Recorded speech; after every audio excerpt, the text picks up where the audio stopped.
Thank you. Thank you so much for watching. Thank you. Have you subscribed? Yes, you. Have you subscribed? You. Yeah. Before you go, click. It's free. Click. Just that's it. Have you subscribed? You are laughing. Have you subscribed? Have you subscribed? Thank you. Thank you. Thank you. Hey, madam. Thank you so much. I can see you. I can see you. We have to get to 100,000 subscribers. By the end of the year, how are we going to do that if you don't subscribe? Yes, you. Yes, you're about to click off. Why? Have you subscribed? It's free. If you don't, ask your son. Ask your daughter. How to? Just one click. Thank you. Thank you. I see you. Aha. Thank you very much. Thank you very much. I'll see you tomorrow. Hello, my people. LEMFI, the International Money Transfer Service, is here to provide you with a simple and efficient money transfer experience with no fees and the best rate in the industry. If you are in the US, UK, and Canada, LEMFI is here to serve you and help you transfer money to over 21 countries. In all ramifications, they are better than their competitors. We at the Dr. Damages Show are happy to partner with them to satisfy your needs. To that end, anyone who signs up with them using the referral code DOCTOR will get $30 cash back the first time you send $100 or more. From now until July 10th, 2024, LEMFI will enter your name into a raffle draw where you can win an iPhone, Apple Watch, MacBook, gift cards, and others. For an icing on the cake, the first 20 people to use Dr. Damages code DOCTOR will get a signed copy of one of his books, This American Life Safe or Chimamanda, The Adventures of Little Mermaid's African Cousin.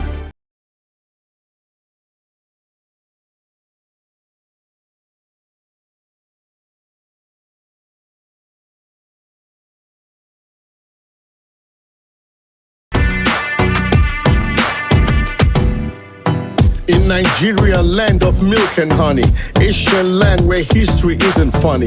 From the Sumerians to the Phoenicians' lore, echoes of greatness our hearts adore. Oh, Nigeria, land of ancient tales, where humanity's story never fails. From the Assyrians to the Persians' reign, in Nigerians embrace legends remain. Land of beginnings where time first unfold. Babylonian wisdom in this ancient world. Egyptian pyramid towering grand. In Nigerians embrace history stands.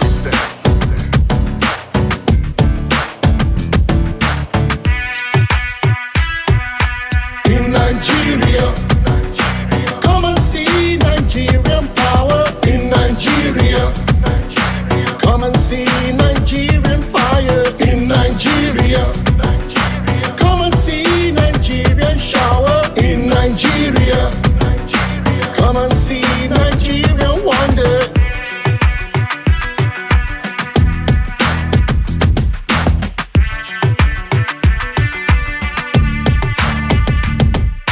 In Nigeria, where the rhythm never sleeps, underneath the African sky, the heartbeat leaps. From Lagos to Abuja, the pulse is strong. In every corner of the land, we sing along. From Delta sway to the Savannah's grace, every step, every side find its place. With every beat of the drum, a story's told. In Nigerians' heart, the rhythm unfolds. Beneath the palms where the night comes alive, the sound of joy you cannot contrive. In every market square, the melodies entwine. In Nigeria, the soul of music shines. In Nigeria, all the spirits on fire. Drum beats echo, reaching higher and higher. In Nigeria, where the music flows free, come join the dance, feel the energy. In Nigeria, come and see Nigerian power. In Nigeria, come and see Nigerian fire. In Nigeria, come and see Nigerian shower. In Nigeria, come and see Nigerian wonder. Come and see Nigerian power. Nigeria is a land of origin, the beginning of beginning. It's a land flowing with milk and honey. Everything is worth your money, and the people are great and funny. Nigeria, Nigeria, motherland Nigeria. It's time to wake up from slumber. Niger, Aryans, switch on critical thinking. Snap out of religious upbringing. in Nigeria. Come and see Nigerian power in Nigeria. Come and see Nigerian fire in Nigeria. Come and see Nigerian power in Nigeria. Come and see Nigerian wonder in Nigeria. Come and see Nigerian power in Nigeria. Come and see Nigerian fire in Nigeria. Come and see Nigerian power in Nigeria. Come and see Nigerian wonder, Nigeria. So compatriots, Nigeria's call obey to serve our fatherland.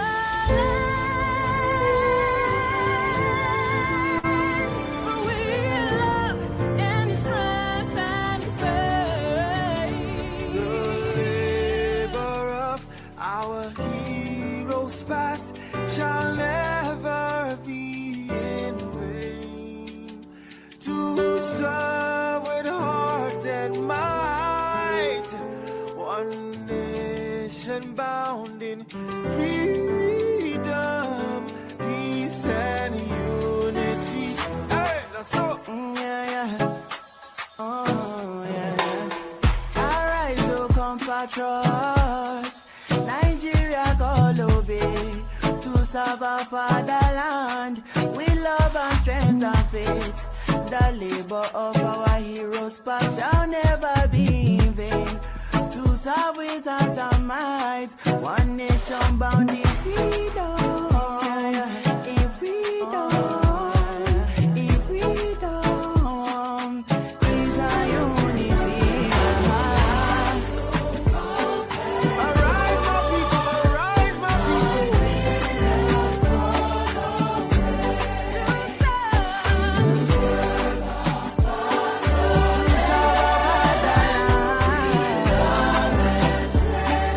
with love and strength and faith.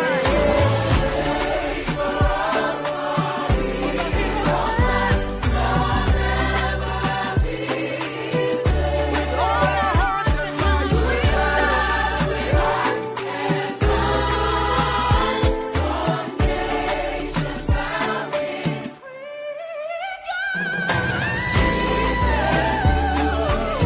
from about to go be down to Benue. From Warri to Lagos. POV, T-Pain once said. Oyin, oyin, oyin. Yes. T-Pain once said. Ẹgbẹ́ kìíní ìwà èmi ló kàn. Mo ṣọpẹ́. T-Pain once said. Recruit 50 million youths into the army. What they will eat? Cassava, àgbàdo. Peter. T-Pain once said. The farmer will make more money. Your lunch will not be imported. Your dinner will be cassava by a Tawa. T-Pain once said. Ẹ lọ fọkàn balẹ̀, èmi ló kàn. Mo ṣọpẹ́. T-Pain once said. Let the poor breath. Don't suffocate us. We have that responsibility. Lanre. Laria. T-Pain once said. Great Nigeria students. Great. Very good. POV, T-Pain once said. Oyin. Yes. T-Pain once said. Ẹgbẹ́ kìíní ìwà èmi ló kàn.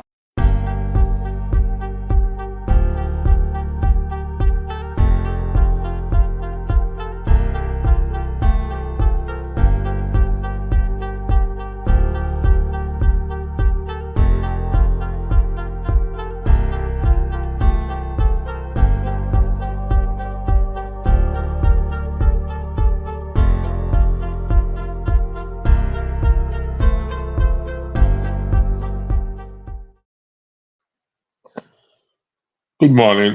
Good afternoon. Stone, I can see you laughing in the background. That's last last video. Good morning, good afternoon, good evening, depending on your geographical location. Thanks for joining. For those of you in the view watching us, thanks for joining the first of two broadcasts that we have today. We're starting on a lighter mood and a more on a comedy or relaxed mode, even though it's also something that is very relevant to us. Again, thank you for joining, depending on your geographical location. Uh, the T-Pain, the T stands from Tinubu, and the pain he has got. It's now officially recognized as his name. Let me put it that way, or added name, and his nickname T-Pain. But when watched it and something came to my mind, I went back again. Like I often tell people that.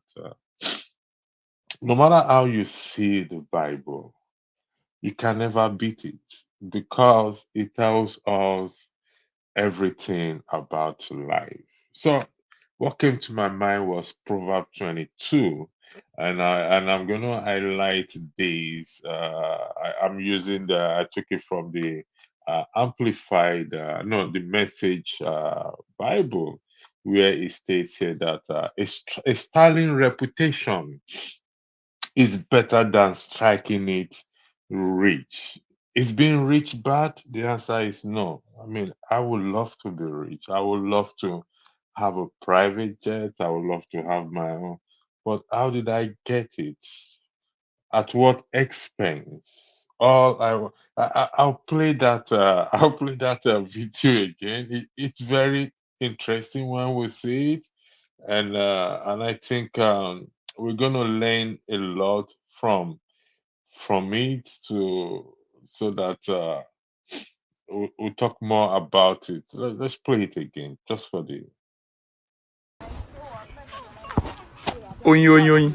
Yes. T-Pain once said, Ẹ gbé kíní ìwà èmi ló kàn. Mo sọ pé T-Pain once said. recruit 50 million youths into the army. What they will eat? Cassava, àgbàdo. Peter. T-Pain once said, The farmer will make more money. Your lunch will not be imported. Your dinner will be cassava by Tawa. T-Pain once said. Ẹ lọ fọkàn balẹ̀, èmi ló kàn. Mo sọ pé T-Pain once said. let the poor breath don't suffocate us. We have that responsibility. Lanre. T-Pain once said. Great Nigeria students. Great. Very good.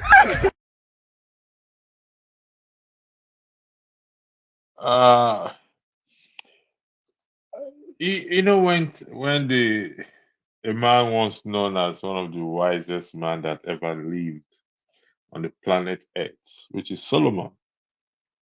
When he passed away, his son became the king because God said he will not completely take away the kingdom from David. I mean, from Solomon, because of his for the sake of his servant David. So his son became, I think his name is Jeroboam or Rehoboam. I can't remember. I get confused with that name. And the people came to him and they said, "Listen, the burden or the Jeroboam, Rehoboam, thank you. Your father, the levy your father had on us is too much for us to bear. So could you kindly reduce this burden on us?"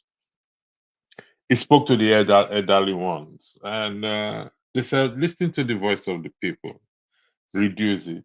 Then he went to consult with this his younger generation, and he said, "Listen, don't mind those people, ignore them. In fact, increase the levy." And what did they say to him after he increased the levy? They said, "To your tent, O you Israel, we have nothing to do with the house of David anymore." The pain, all I want to be is to be president by all means. I want to be the CEO. I want to be the star the center of attention. I want the world to revolve around me. At what expense? At whose expense? He has gotten himself a nickname that will never ever leave him as long as he is on planet Earth.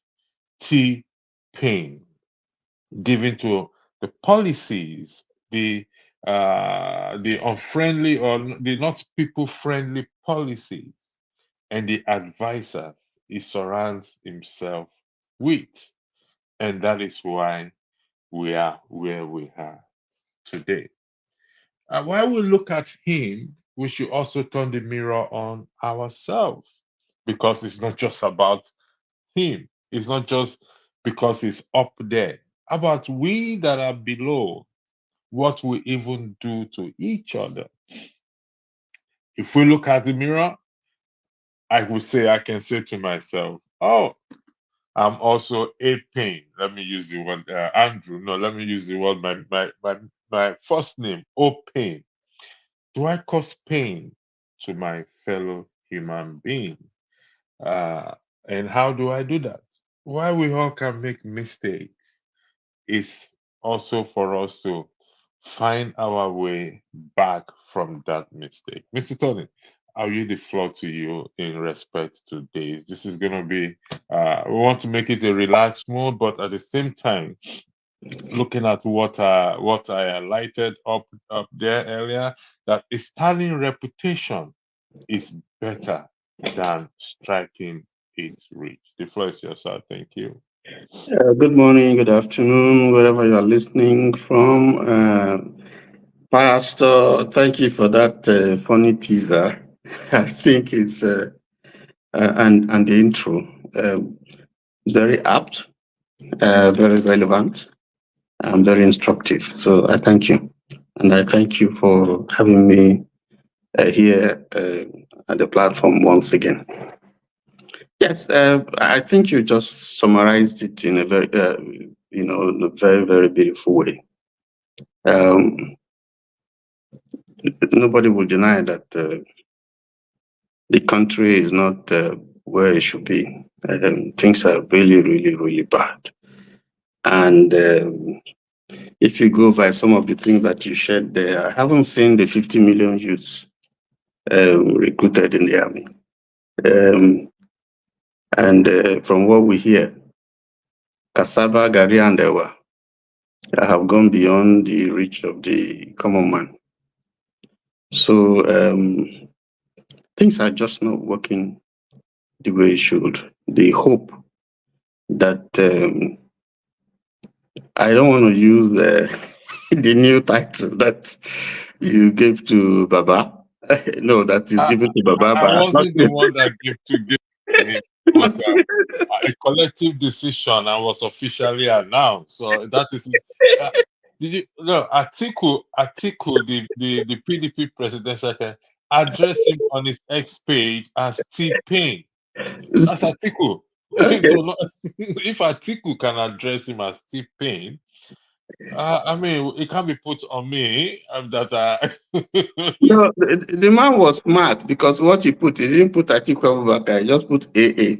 So AA but it can be, was his page, his X page, his picture is there. So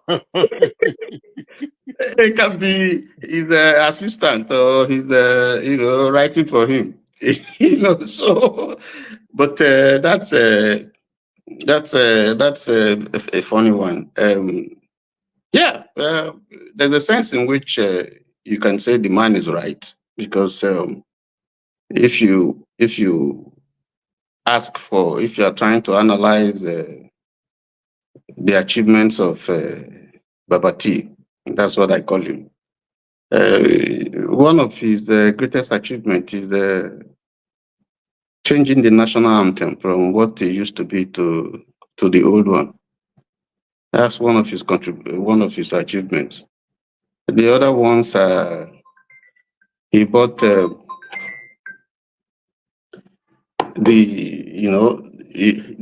our president, because of the enormous type of work that is involved, he needs to be comfortable. So he bought a yacht, and to help presidency so that he can expand the number of aircraft that he has in the pool. So that if one is faulty, you can have spares, you can have the ones you can use. So he increased the fleet, number of planes that you have in the fleet. That's a good one. So that at least president of the greatest country in Africa can be comfortable to do his work.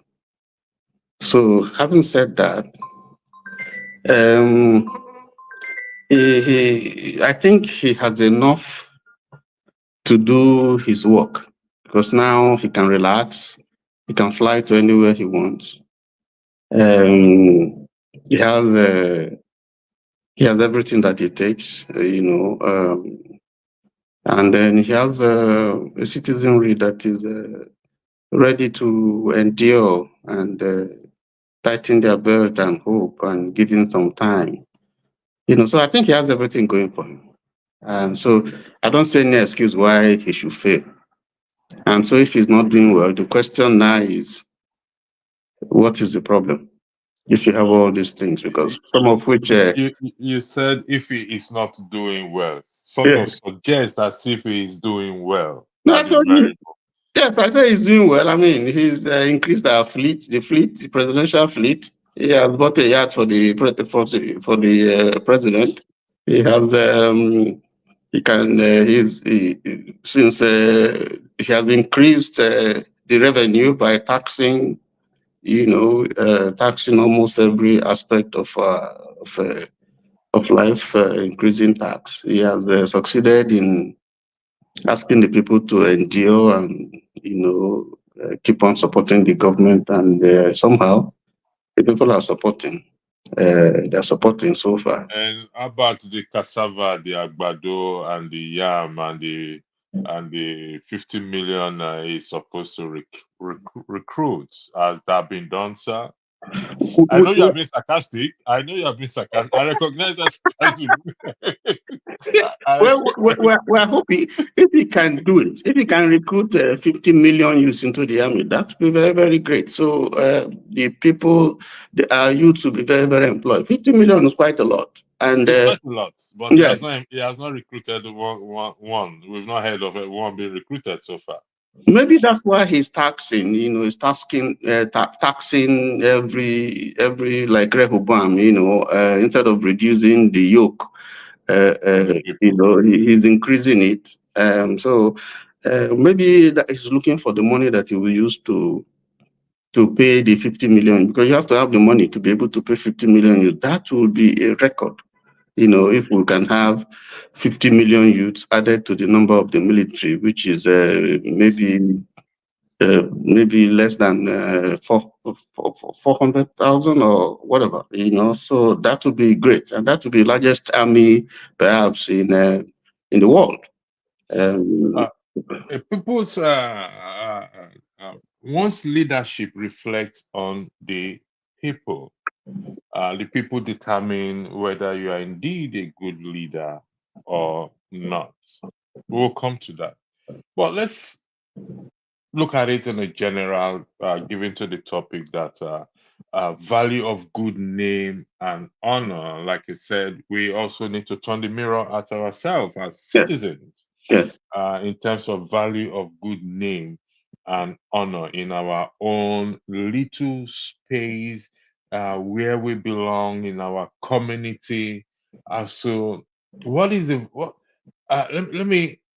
it about the name or about the character or the leadership? Because my name can be kindness, and I can be as wicked as any other person. My name can be love. I can harbor hatred or bitterness in my heart. Is it about the name or about the reputation, as it is highlighted there, that a sterling reputation is better than striking it rich? Well, you started. I just followed you with the way because you started with a teaser. So I'm also adding my own teaser. That's why I made that all that. But like you said, I was just being sarcastic. Yes, good name is better than gold. But you see, in leadership, you don't have to be nice. You know, the principal thing is to do the work. People may not like you, but if you are doing the work, they give you credit. I don't like this man, but he's performing, and nobody can deny that. But if you create a situation where people don't trust you, some don't like you, you don't do the work, then you alienate so many people from you know there'll be no basis for anybody to see why that kind of person should continue to be a leader. If you have set goals for yourselves, if you have set things and people trusted you and some voted for you for that reason, and they don't seem to see anything to justify the confidence that they put on you, then is a problem. And I think the problem we have in Nigeria today is that a lot of people some people who had voted for the president today are feeling disappointed that the hope that that they see in him, and some people go back and refer to his performance because I hear that said often and often, and that when he was governor in Lagos, he was good and so on, and he did this, he did that, he did that, and they don't see, but they fail to realize that times have changed. The man that you knew 20 years ago is not the same man. The environment has changed, the complexities, and right now you're dealing with Nigeria because Lagos is a much smaller place. Now here you are dealing with with the entire nation, with its multifarious problems, with the multi-ethnic and religious character that it has. So the problems and the issues are more complex. So in dealing with that, what the president did was to take those people he thought helped him when he was governor and brought them, to the center to help him. But this is the age, at the time he was governor, it was quite a different age. This is the age of technology. This is the age of dealing with a knowledge-based economy, which was not actually what it was, at the time that he was governor. And there are other complexities, that it probably did in the entire environment is different. So I think that probably was not taken into consideration. In this age, you need eggheads. You need people who have the intellectual capacity, who we used to talk about compliant, age compliance. A few years back. These are people who are old. These are people who don't understand contemporary, or who are not used to contemporary issues that concerns the youth, that concerns the nation, so they carry this old mindset and impose on a completely different environment that has changed. Its needs, its requirements have completely changed. So you are dealing with I think that probably is the issue. And then you're also dealing with people, essentially young people who need jobs, whose parents have spent so much money to trade. Because at the time I went to the university, a meal was just 50 kobo, and tuition was free. And I could, with just 90 naira for a year, I could pay for my clinic, for my sports, for my hostel accommodation, and so on and so forth. Today, we're dealing with an entirely different situation. Okay. So You said people have been saying that it made Lagos or it governed Lagos. The argument continues. But I don't want to disagree with you, but I want to put something to you in a different way, because you said because Lagos is smaller and Nigeria as a nation it's bigger than Lagos. But here is a scenario I want to highlight to you. Like I said again, I often recommend people to when they are reading the Bible, they should read it as a literature book. Apply the same grammatical principle the way we read Shakespeare, Hadley Chase, John Gresham book that I often I've read most of it, most of his book. Now, here is a man called David who tended to sheep.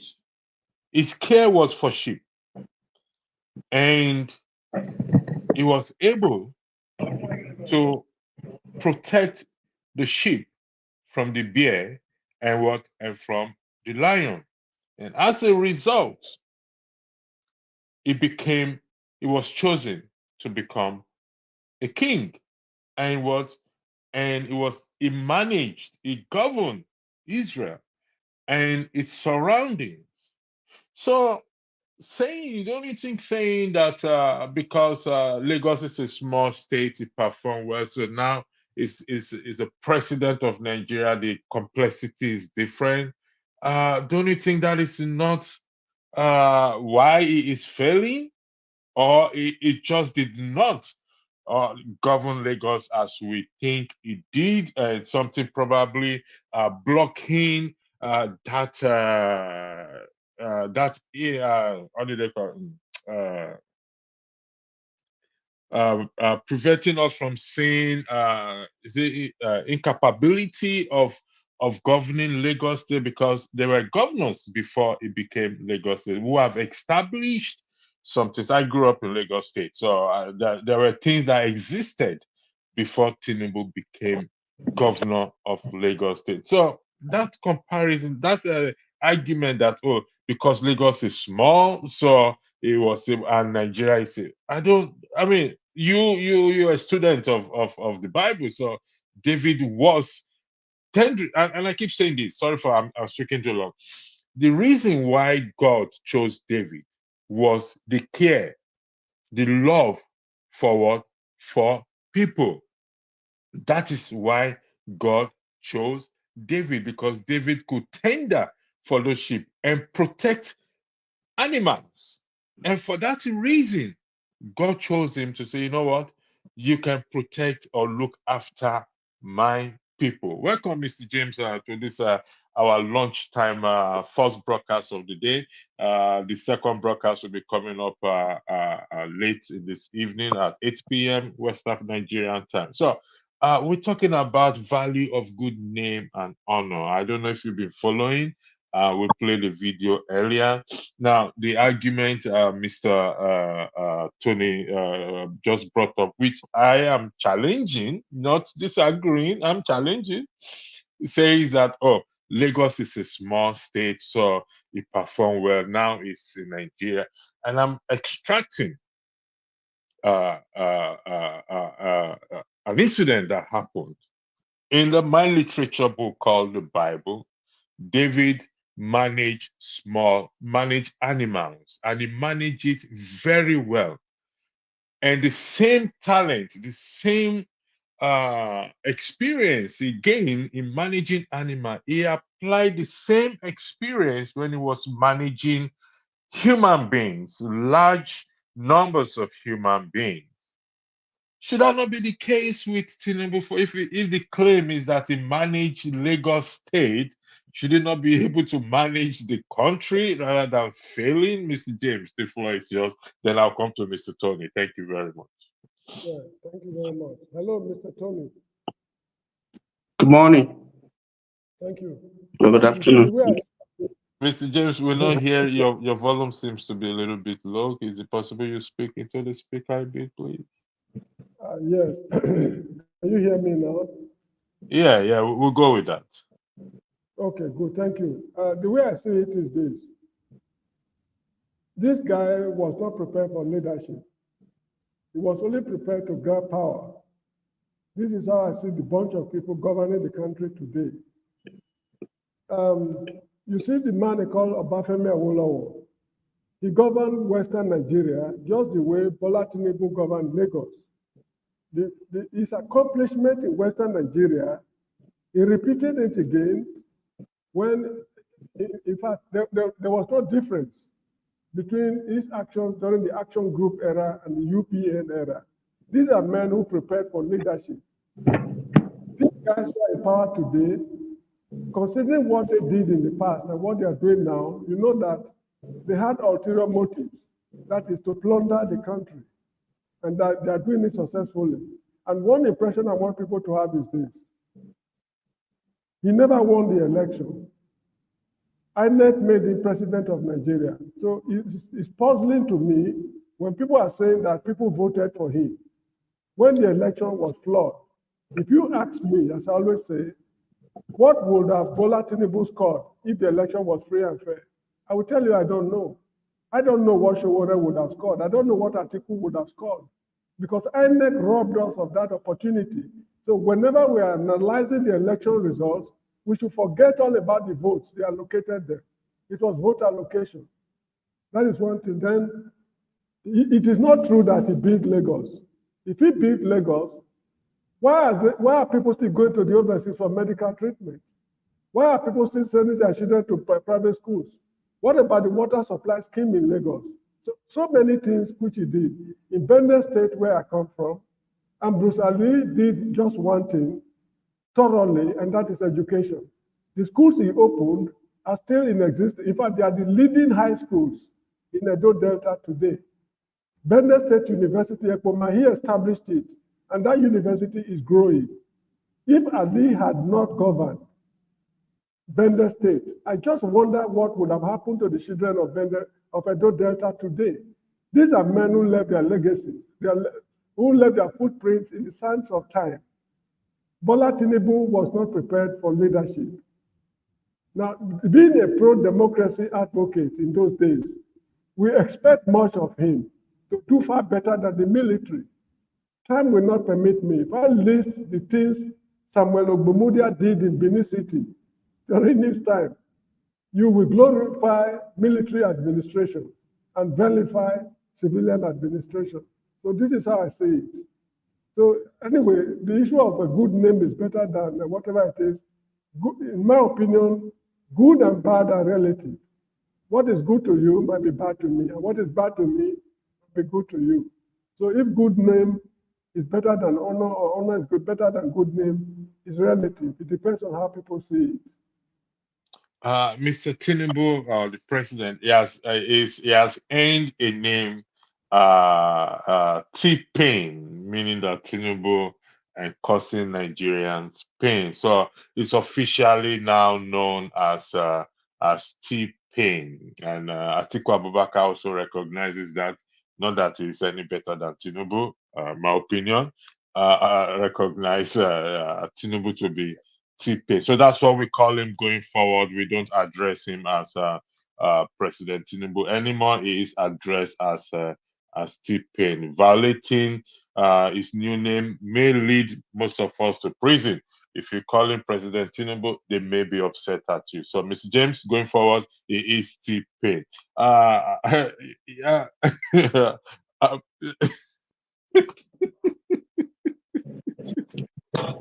We'll have more time this evening. We have a very good discussion. We're going to be having a good discussion this evening, 8 p.m. Nigerian time.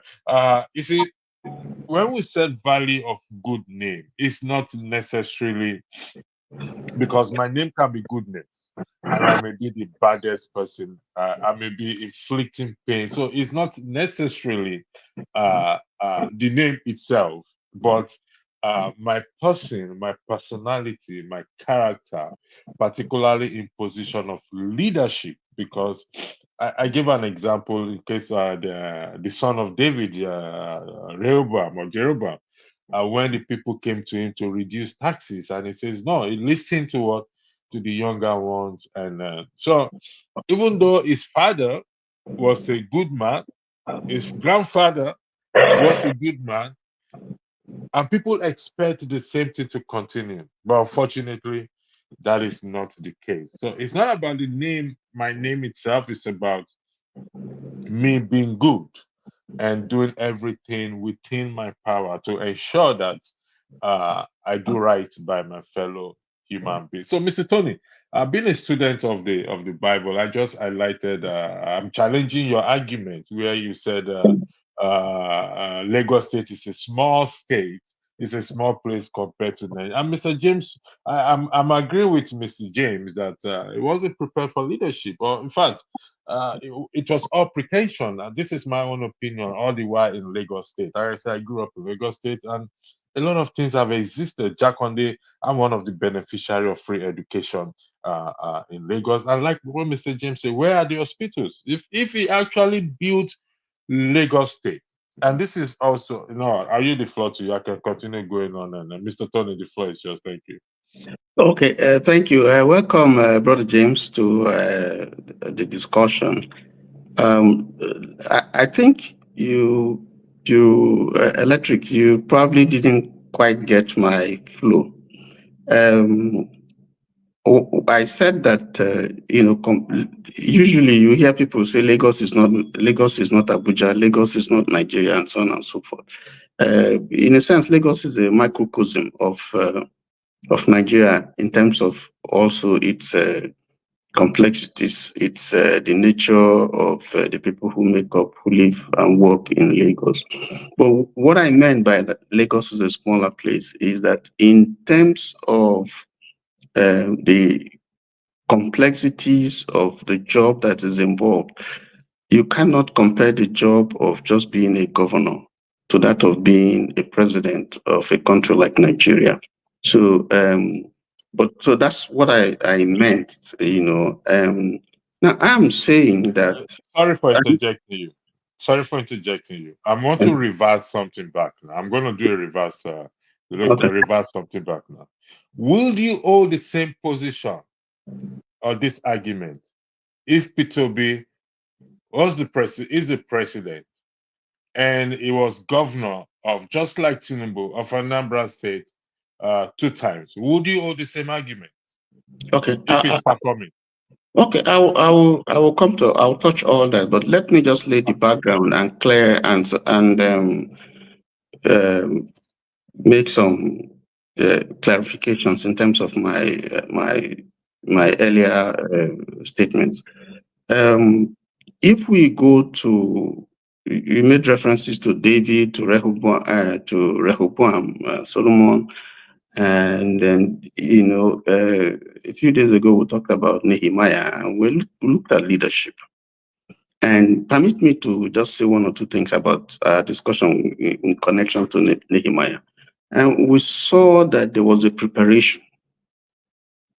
There was a challenge and there was a preparation. So he knew what the problem was. He was ready to tackle the problem. He dealt with both the spiritual and the physical dimension of the problem, asking God for guidance and leadership. So he was a man that was prepared, to go and help to address the problem that his people were facing. And he succeeded. And he had a vision, and he did that in good time and followed it up. Now, if we come to David, you see that David, like you said, was a shepherd boy, first of all. And by some divine providence, God chose him, as a king to replace Saul, who faltered. See, before you can become a shepherd, you have to become a sheep. You will understand the needs of the sheep.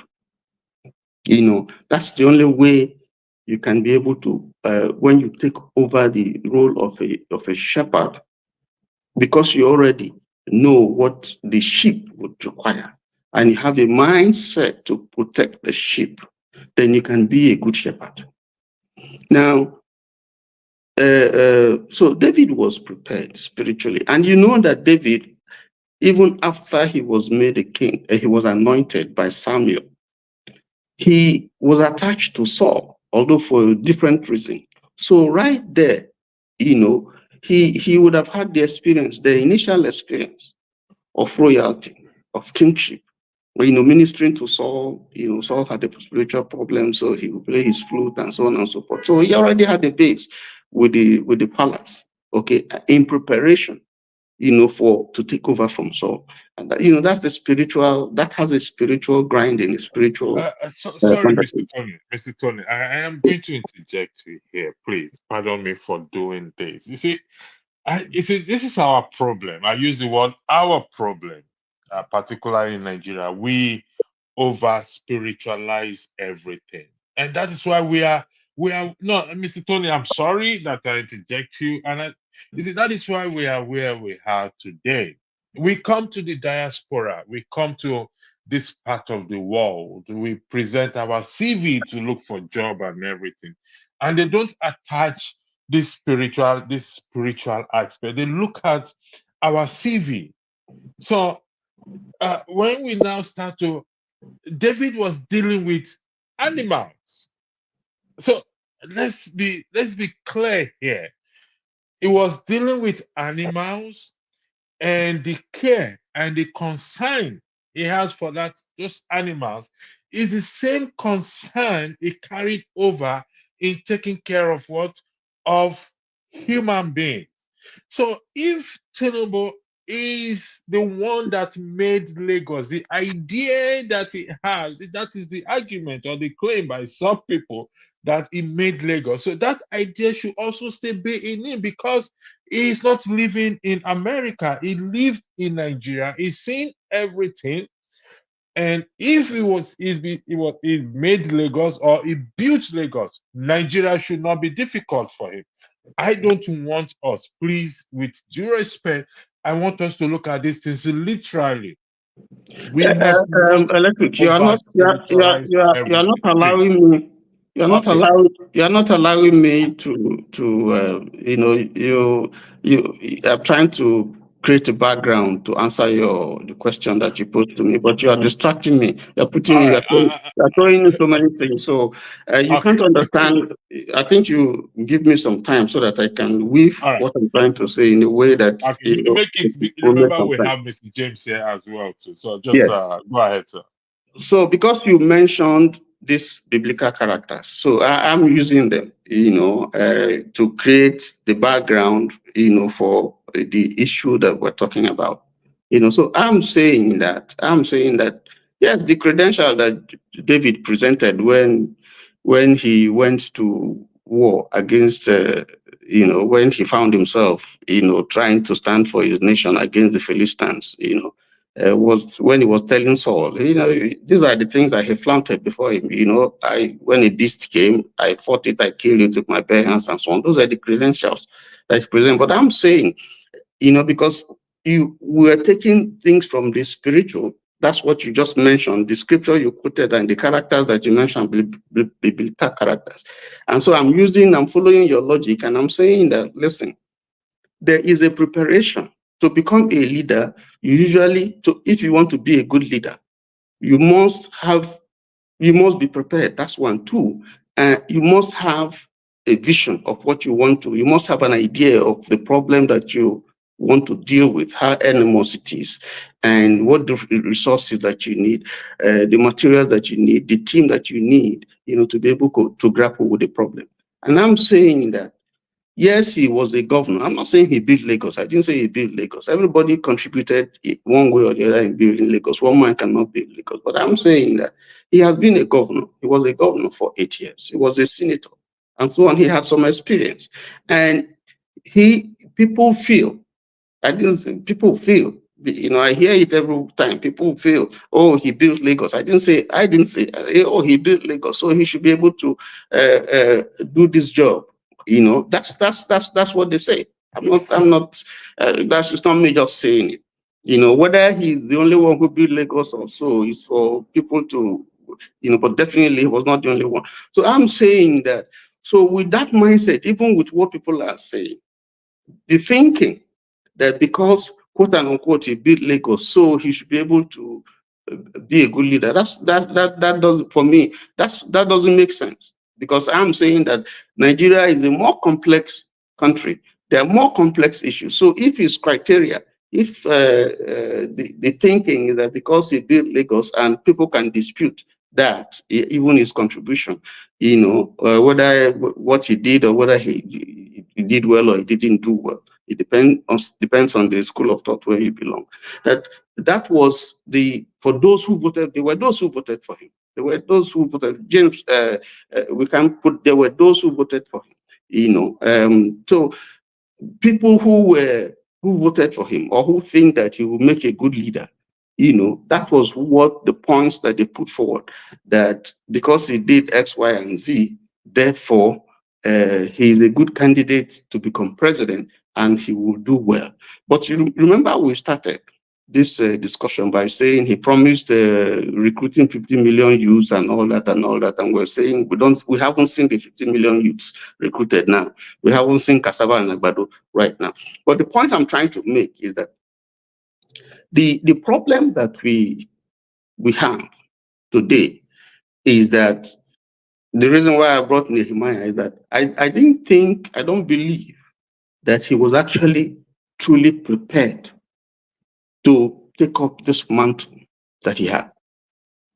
Because if we use these biblical characters that we're talking about, you would see that, from what we have seen so far, almost 2 years, it does not, to me, and that's my opinion, it doesn't seem as if he actually knew what the problem was. It doesn't seem as if he was truly prepared for this job. So that is why you see somebody after he has taken over the job, whether we voted for him or we didn't vote for him, whether INEC put him there, INEC didn't put him there.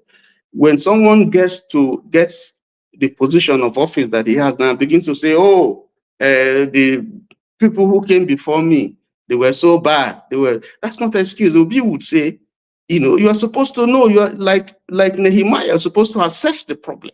You're supposed to know, at least have an idea of what the problem is. Have a team. Have an idea of what you're going to do. I mean, ab initio, so that when you get there, it's not as if you begin to give excuse. "Oh, I thought, this problem was so much. It was the bad government that was there. That's why I'm not performing." Nobody wants to hear that. You are there as a leader. The reason why you are a leader is to fix problems. So you can't give excuse because you were not there.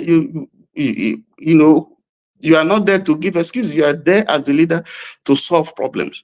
So the people who have gone before have gone. They've made their mistake. They have gone. Now you are the leader. You fix the problem. Not giving excuses, not trying to put the blame on somebody. So we'll see. For me, we'll see that right now there appears to be not quite a good understanding of what the issues are. And so we see trial and error, tinkering with this, thinking with it, policies, unstable policies. Today you do this, you change, tinkering with this and that, and it's not working. And that's why we're where we are. Now you asked about Obi. You asked me about if Obi was there and so on and so forth. Well, I can only suggest, I can only prognosticate because Obi is the governor. We've seen what he did, but going by what he says, is wanting to say,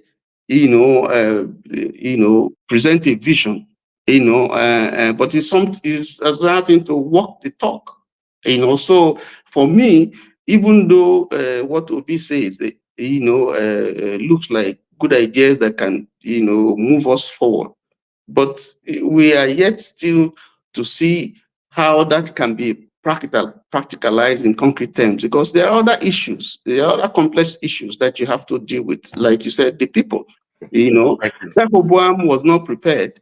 Rehoboam came in, he was a young man, he was youthful, and so when he came in there, I believe, if you go to the Bible, he didn't have the kind of experience and wisdom that his father Solomon had.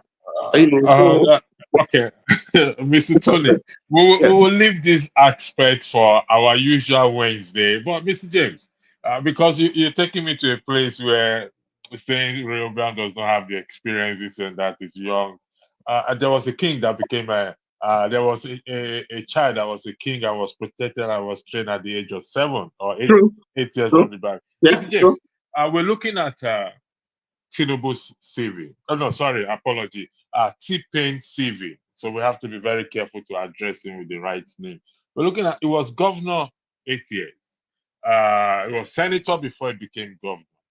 Now, is that not enough work experience to be able, for somebody to have, to be able to turn Nigeria around? Let's say that is the case. Is that not enough work experience for somebody to have who lives in Nigeria, knows the problem of Nigeria, because the problem of Nigeria is not eating? Is that not enough for him to be able to turn the country around? Let us look at it this way.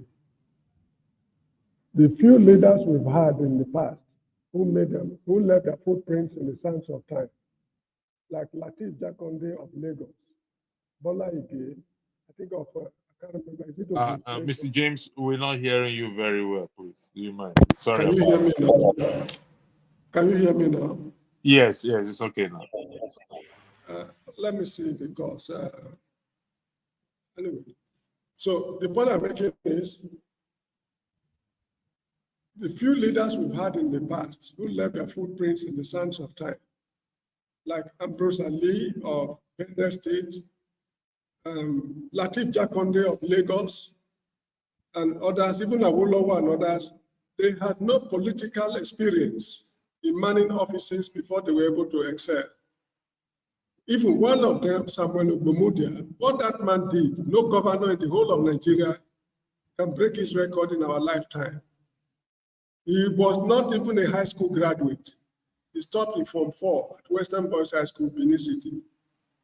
He was a military man, taught how to oil artillery and shoot guns. But when he became governor, it was something else. He left his footprints clearly in the sands of time. We still remember him till tomorrow. So the issue of Bola Tinubu being this or that, I mean, it's irrelevant from my own point of view, because people have told Sowore that he should go and start as a local government chairman. Although I don't support any party, I'm just citing it as an example. They should go and start it from local government service and things like that, and rise before becoming president. But this is a man who has dedicated all his life to public service. He has been serving the public since his university days till now. So what experience do you want him to acquire to enable him to become president? So it's not a question of experience. Now, you remember during the validatory speech or so? Anyway, at the Senate, there was a senator, they call it Buka Chua, or something like that. Buka Chua. That the wife was a judge, if I'm correct. Is it the one that? Very good, very good. That is a man who has spent all his life in public service. But the revelation he made means that in the so-called public service, they are just there to perfect the act of corruption, polluting the system. So if Bola Tinubu was governor of Lagos, people have said a lot of horrendous things about him. How they manage the funds in Lagos, people are not talking well about that. And as I've said earlier on, what are the legacies he left behind? Is it in the education sector, electricity, water supply? You mentioned something that he did, which nobody in Lagos history has ever done. So the idea of saying Bola Tinubu built Lagos is erroneous. He never built the seaport, he never built the airport, the universities. What exactly has he done? And what are the legacies? Why are children still going to schools in the overseas? Why are they going to private schools? Why is it that people selling bottled water are making, their businesses are booming while public water supply system is defective? So these are issues I'm looking at. So it's not a question of experience. Forget experience. As far as governing African countries are concerned, for one reason, what we're asking for are just basic necessities, which Western countries no longer take into consideration in their electionary campaigns. A US presidential candidate, like Kamala Harris or whatever they call her, she cannot go to Chicago and tell them, I will give you water, I will give you electricity.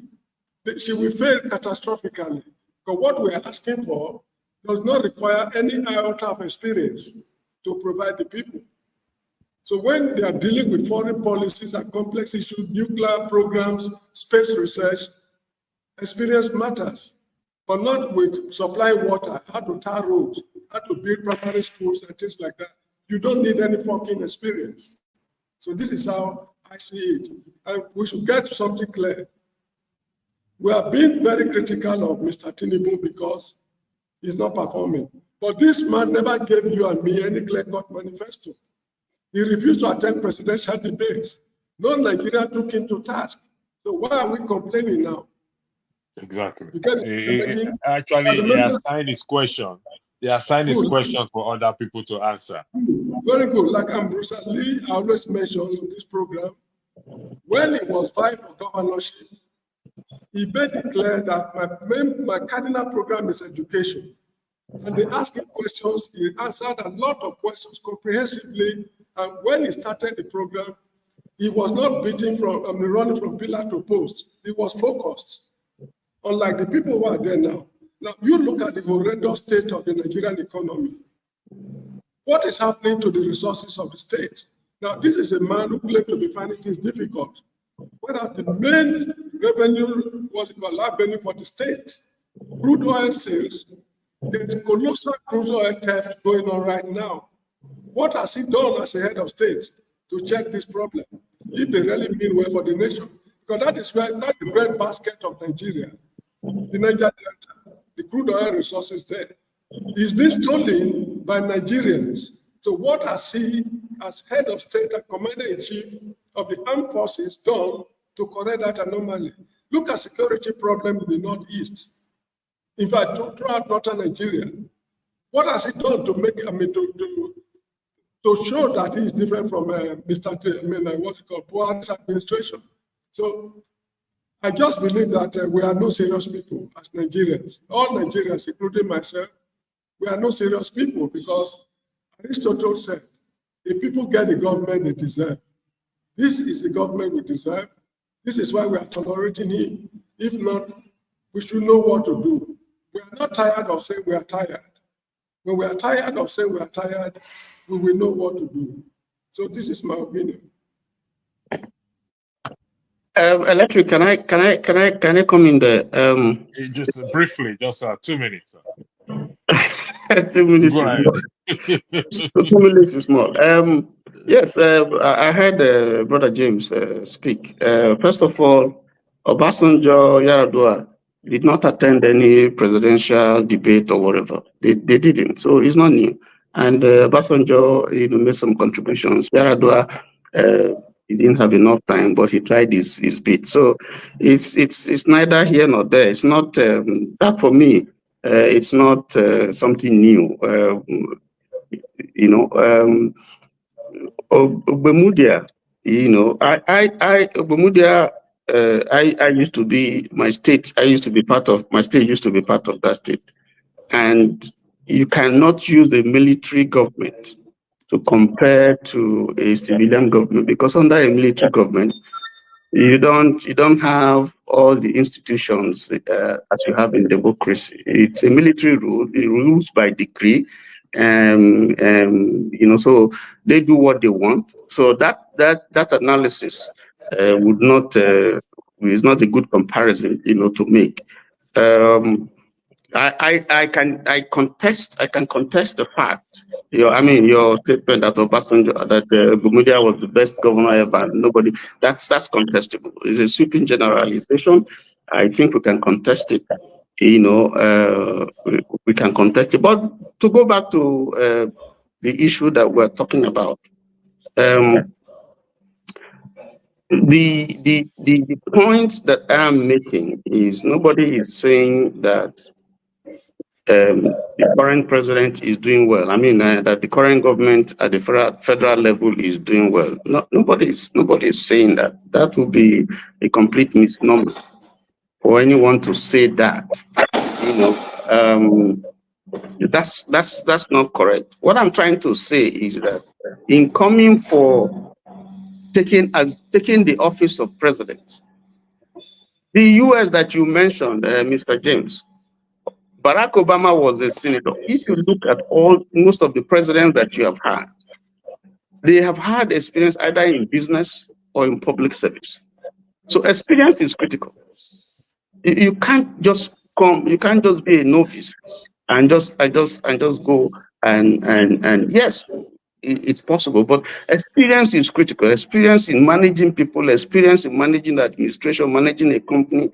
There has to be experience. If you are looking for a job, they ask for your CV, and the whole essence is they're not just looking at your qualification. They're also looking at if you have the competencies, to do the job. So in some cases, they pay more attention to the experience that you have had. So if we say that experience is not critical in administration, in rulership, in leadership, then I don't think that is right. Now, sorry, Mr. Kelly, I don't think Mr. James alluded to such. I stand to be corrected. He didn't say that experience is not necessary. He said it quite clear. He said experience is not necessary. Okay, Mr. James, So I'll leave you to respond to that. Mr. Tony, I'll come to you. I'll give you more time. What I said is this: the governing an African country of today, experience is immaterial. Let me tell you why. Latif Jakonde, was he a governor? Was he a senator? This is a man who still speak well up to today. Up to today. And Bruce Ali was a university lecturer, I think professor of pathology or something like that at the University of Benin. Morbid anatomy. Okay, he had no political experience. But as a professor, I mean, what of his academic experience? Excuse me. Are you dismissing that? Let me tell you something. While you were talking, I kept quiet. I was mute. If you talk about academic experience, the academic experience we are talking of, people in Nigeria today, is wishy-washy. When I walk here in the Gambia, if you hear and see and notice what Nigerian professors are doing, you will vomit. You get the point? Ogbemudia was a military man. How do I put it? We are demonizing military administration today in Nigeria. But what the military did, if I start listing it, it's very surprising. It's amazing compared to what civilian administration have done for 25 years. Ogbemudia and Yakubu Gowon and others were in office for just 8 years. But what they did, we don't have the time. I would have started enumerating most of these things.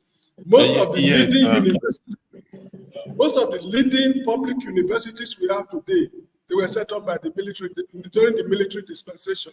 The present road network linking the east with the west, linking the various states, major road networks were laid down during Yakubu Gowon's time. Third mainland bridge.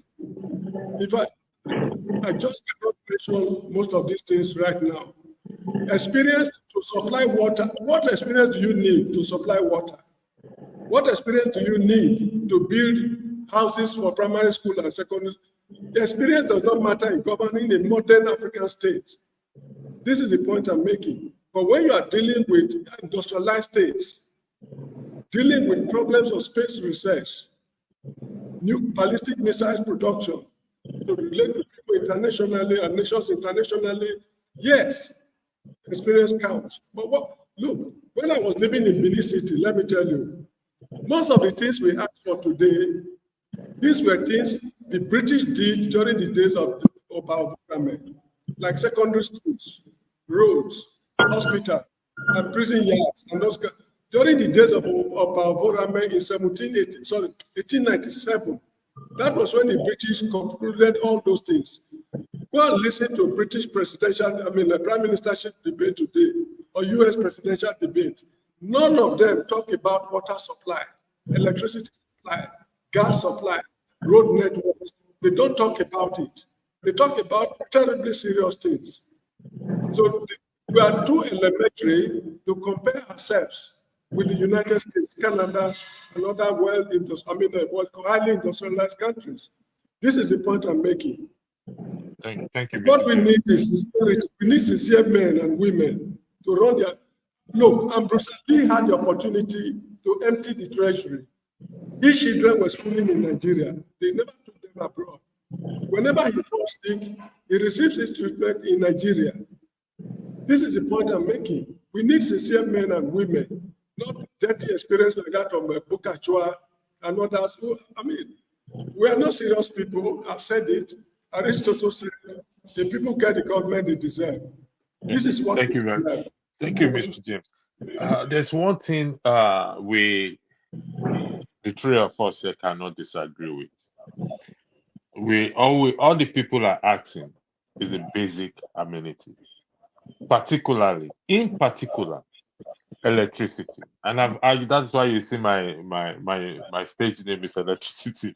That is if we get electricity going in Nigeria, trust me, Mr. Tony, you and I will return back to Nigeria tomorrow.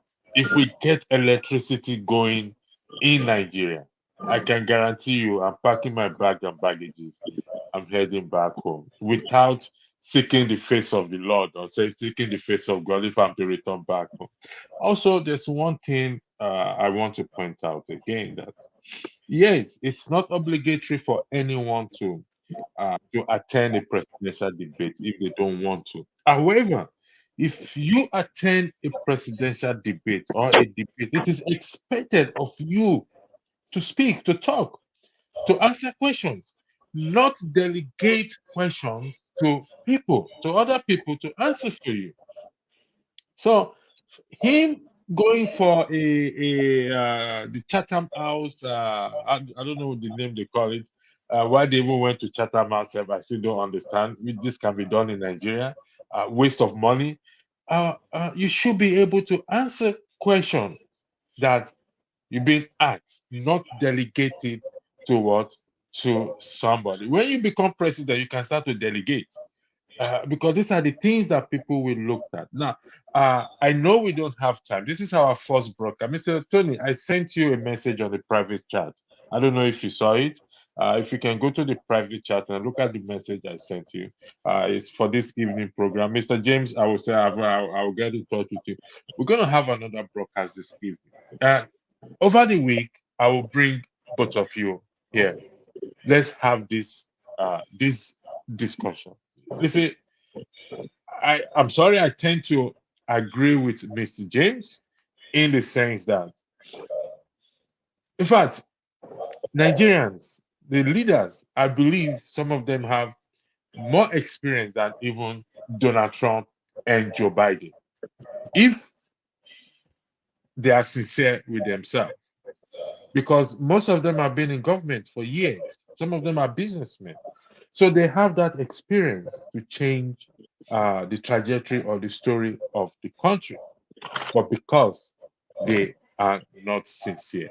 So, gentlemen, this broadcast is supposed to be for 1 hour. I would like to thank you, both of you, for coming. Don't forget tonight. Tonight is very, very important. We'll be there for 3 hours and maximum time 3 hours. So I'm going to start straight away in tonight's broadcast. We will be having a guest, a gubernatorial candidate of Ondo State, Mr. James Ajayi Wiseman will be here. It's a two-section we're having tonight. First, we will focus on Ajayi, Mr. Wiseman Ajayi. Then we will go into the main discussion. If he wishes to stay with us, he can stay with us. So, gentlemen, I would like to thank those of you on the comment section. James, Macanelli sends his regards to Mr. James and Mr. Tony. Sorry, I can't highlight a comment right now. I will do that in the evening. So, again, I'd like to thank every one of you for joining. Mr. James, thank you very much. Hopefully, I will see you tonight and have a lovely evening.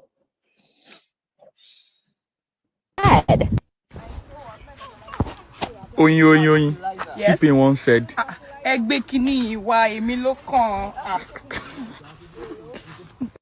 Mo ṣọpẹ́. T-Pain once said, Recruit 50 million youths into the army. What they will eat? Cassava, àgbàdo.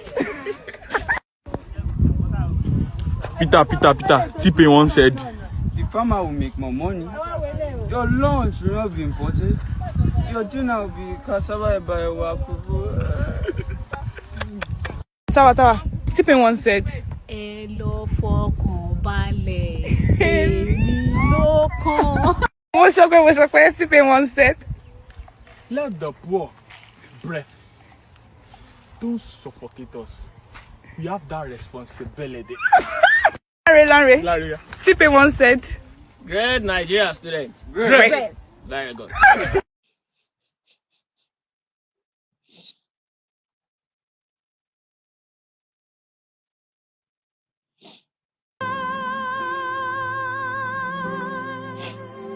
Nigeria's call away to serve our fatherland.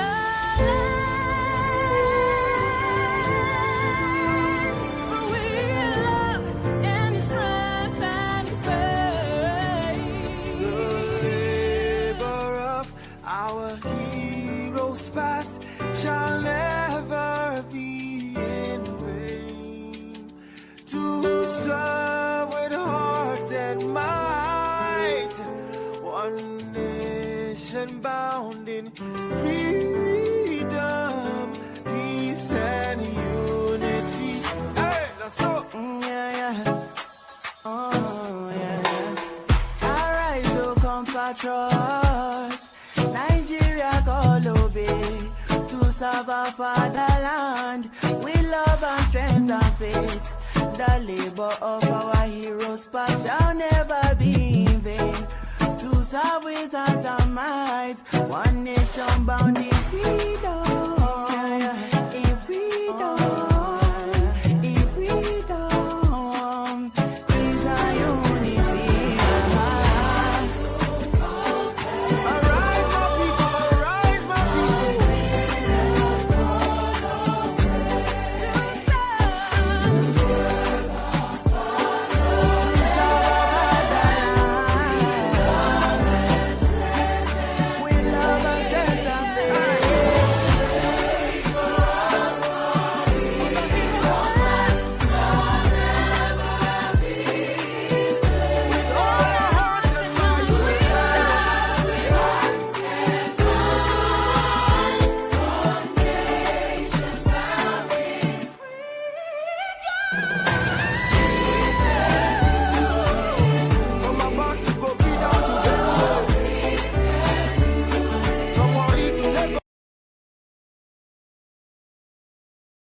Thank you so much for watching. Thank you. Have you subscribed? Yes, you. Have you subscribed? You. Yeah, before you go, click. It's free. Click. Just that's it. Have you subscribed? You are laughing. Have you subscribed? Have you subscribed? Thank you. Thank you. Thank you. Hey, madam. Thank you so much. I can see you. I can see you. We have to get to 100,000 subscribers. This by the end of the year. How are we going to do that if you don't subscribe? Yes, you.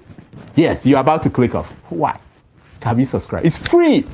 If you don't, ask your son, ask your daughter how to. Just one click. Thank you. Thank you. I see you. Aha. Thank you very much. Thank you very much. I'll see you tomorrow.